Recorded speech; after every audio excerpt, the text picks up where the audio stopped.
Kidnapping साधी नाहीये. आता खरा शंकरनाथ झालाय. किडनॅपिंग पर्यंत ठीक होतं, पण आता तर जीव घेणं हल्ला झालाय. पुन्हा त्याच मुलाची किडनॅपिंग म्हणजे दॅट मीन्स काहीतरी निश्चितच गोम आहे. सर, याचा अर्थ खरा सूत्रधार ओमनी नाही तर दुसराच कोणीतरी दिसतो. हम्म. हो सर, आणि तो ओमनी मला बोलला पण होता की त्याच्यावर अशा माणसाचा हात आहे जो आपली अख्खी SAS हादरवून देऊ शकतो. हम्म. किंवा सर असंही असू शकतं ना की या किडनॅपरचा मोटिव्ह दुसरा मोठ्या केसशी जोडलेला असू शकतो, जसं की हाय प्रोफाईल किंवा पॉलिटिकल केस. शक्यता नाकारता येत नाही, पण सध्या तुम्ही फक्त या साईडचा विचार करा. ही केस लोकल पोलीस हँडल करतील. आणि हां, तुम्ही फक्त शांताराम पाटोळे मर्डर केसवर जास्त लक्ष द्या, कारण ही केस जास्त चर्चेत आहे. आणि आय होप तुम्ही ही केस लवकरात लवकर सॉल्व्ह करा. Okay, all the best. Yes I S. Bye. Ashwini, Yes, sir. सर्व स्कॉट कुठे?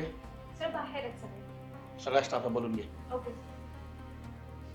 सो टीम, आपल्यासाठी पाटोळे केस जितकी इम्पॉर्टंट आहे तितकीच कारखानीस ही केस इम्पॉर्टंट आहे. सो ही केस कुठल्याही परिस्थितीत आपल्याला लोकल पोलिसांकडे जाऊ द्यायची नाही. नाही जाणार सर, कारण की या केसला मी लीड करतोय. या नवीनच किडनॅपरला ना मी लवकरच शोधून काढतो. नोवेल सर, ही केस माझी आहे आणि याला मीच लीड करणार. Stop it. ही केस वैयक्तिक मी हँडल करतोय आणि मला तुकाराम आणि क्रांती सपोर्ट करतील. Any doubt?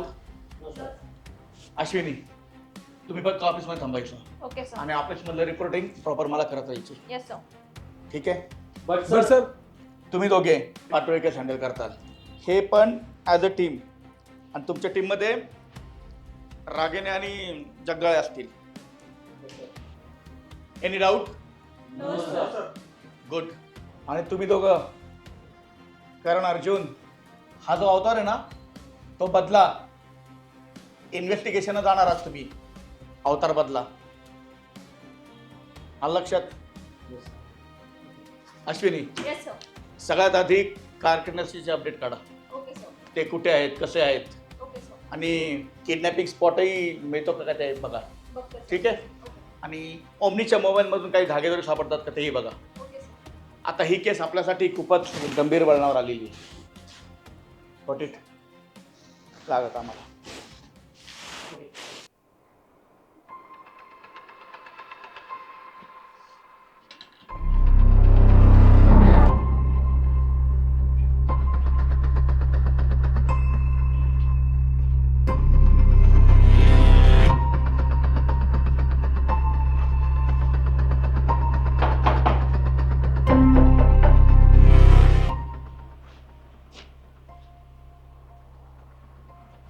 हे समाजसुधारक शांताराम पाटोळेचंच घर आहे का?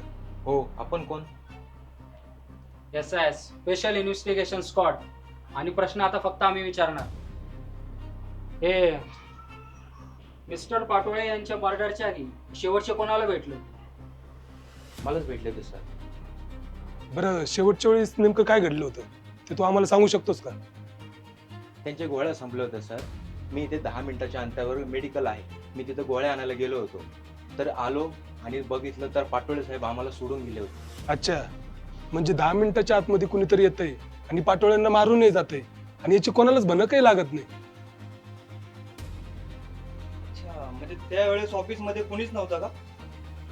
नाही सर, दुपारची वेळ होती, 2 ते 4 आमचं ऑफिस बंद राहतं. बरं मिस्टर रमेश, हे पाटोळ्यांचं कोणाशी काही खास दुश्मनी होती किंवा गेल्या काही दिवसात काही वादविवाद?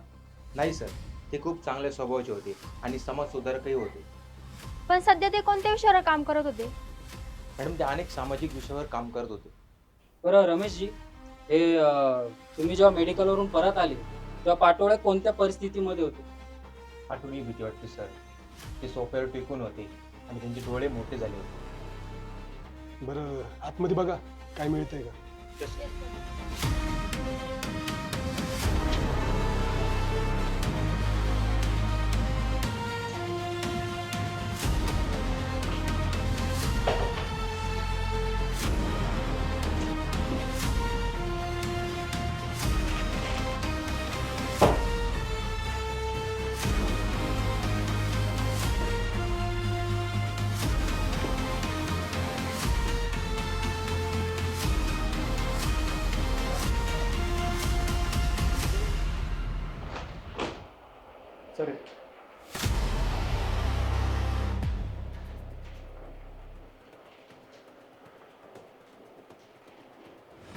मिस्टर रमेश, व्यवस्थित बघा, ही तुमच्या ओळखीतली आहे का? नाही सर, आमच्यापैकी कोणाचीच नाही आहे. पाटोळे? नाही सर. ठीक आहे, हे आपल्या एव्हिडन्ससाठी कामी आहे. ठीक आहे सर. बरं रमेशजी, आता पुरतं एवढं ठीक आहे, हो सर. पण जोपर्यंत हा केस सॉल्व्ह होत नाही तोपर्यंत तुम्ही शहर सोडू शकत नाही. ठीक आहे सर. चला. Ragini, yes sir. मला रमेशवर डाऊट वाटतोय, त्याच्यावर नजर ठेवा. मला सुद्धा तेच वाटतंय. या सगळ्यांमध्ये आता रमेशचाच असू शकतो. हो का? जा ना मग, अरेस्ट कर त्याला. याच्या आईला हा किंवा मी पोलीस मध्ये नसतो ना, याला कधीच गोळ्या घातल्या असतील. हो ना, आता ते शक्य नाही. चला. नाही तर काय, चला.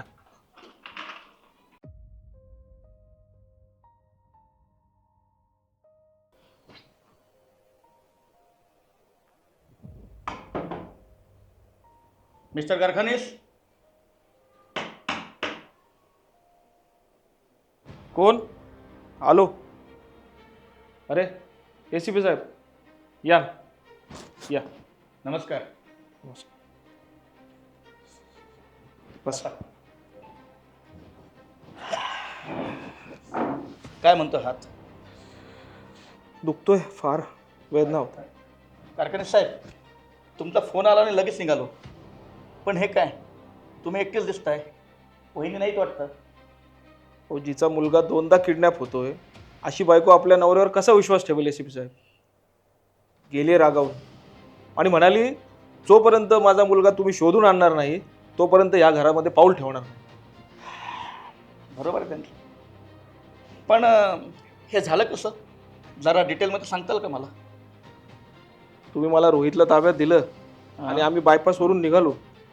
थोड्याच वेळाने एक व्हॅन पाठी मागून आली आणि त्यांनी आमच्यावर गोळ्या झाडल्या. ती गोळी माझ्या हाताला लागली आणि आणि काही कळायच्या आत माझा कंट्रोल सुटून झाडावर गाडी आदळली. आणि काही कळायच्या आतच त्यांनी रोहितला कधी नेलं मला काही समजलं नाही. बरं, साधारण किती माणसं होतं गाडीत, काय सांगू शकताल का? अजिबात घाबरू नका सर, आम्ही आहोत तुमच्या पाठीमागं. काही सांगते ना तुम्हाला किती माणसं होती त्या गाडीमध्ये? 4 ते 5 माणसं होती. सर, तुम्हाला त्या गाडीचा नंबर, गाडीचा रंग, कोणती गाडी होती काही सांगता येईल का? मला गोळी लागल्यामुळे मी अत्यवस्थ होतो, पण व्हाईट कलरची ओमनी होती. नंबर पाहू शकलो नाही. कारखानीस साहेब, समजा ती माणसं समोर आली किंवा तुमच्या समोर आणली तर त्यांना ओळखू शकताल का तुम्ही? अहो, कसे ओळखणार? सगळ्यांनी मास्क घातलेले होते. कारखानीस साहेब, एक सांगू, ही जी किडनॅपिंग आहे ना, ही साधीसुधी नाही आहे. काहीतरी गौड बंगाल नक्कीच आहे. तुम्ही आमच्यापासून काही लपवत नाहीत ना? जे काय असेल ते खरं खरं सांगा. अहो, खरं तेच सांगतोय, मी काहीच लपवत नाहीये. त्यांनी मला पैसा मागितला नाही आणि प्रॉपर्टी मागितली नाही. फक्त एक कॉल येतो आणि ते म्हणतात की कुणालाही काही सांगायचं नाहीये, फक्त वेळ येऊ द्या. ACP साहेब, तुम्हाला माझी हात जोडून विनंती आहे की तुम्ही याच्यापासून दूर राहा. कारण त्यांना जर कळालं ना की SIS त्यांच्या मागावर आहे तर माझ्या रोहितचा जीव धोक्यात येईल. प्लीज तुम्ही याच्यापासून दूर राहा. कारखाने साहेब, अहो SIS सदैव तुमच्या पाठीशी आहे. तुम्ही जरा न्यायव्यवस्थेवर विश्वास ठेवा. तुम्हाला नक्कीच न्याय मिळवून द्यायचा प्रयत्न करू आम्ही. ACP साहेब, तुम्ही याच्यापासून दूर राहा. आणि मी त्याच्यासाठीच तुम्हाला इथं बोलवून त्यात सांगितलंय की तुम्ही यापासून दूर राहा. मी पाहतो काय करायचं.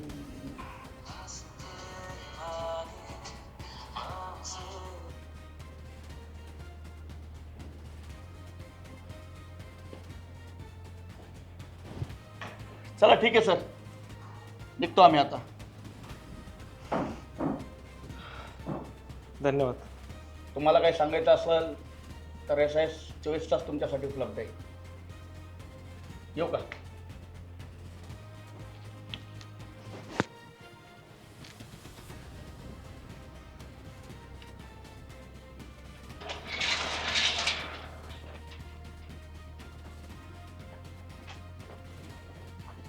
सर, मला असं वाटतं की कारखानीस आपल्यापासून काहीतरी लपवत आहेत. बरोबर आहे. मिसेस कारखानीसला नक्की याच्यामध्ये काहीतरी भानगड आहे असं वाटतं, म्हणून त्या इथून गेल्या. सर तो फोन आल्यानंतर सुद्धा ते थोडे घाबरलेले वाटले. कोणीतरी JC नावातला आहे, त्याचा फोन आला होता त्याला. जेसी? हो. सर ओमनी भाईचा जेव्हा फोन आम्ही सबमिट केला ना, तेव्हा त्याच्या फोनमध्ये पण JC नावाने कोणाचा तरी नंबर सेव्ह होता. काय सांगतेस? हा JC आपल्याला सर्च करायचा आहे. हा JC आपल्याला शोधून काढायचा आहे. ठीक आहे.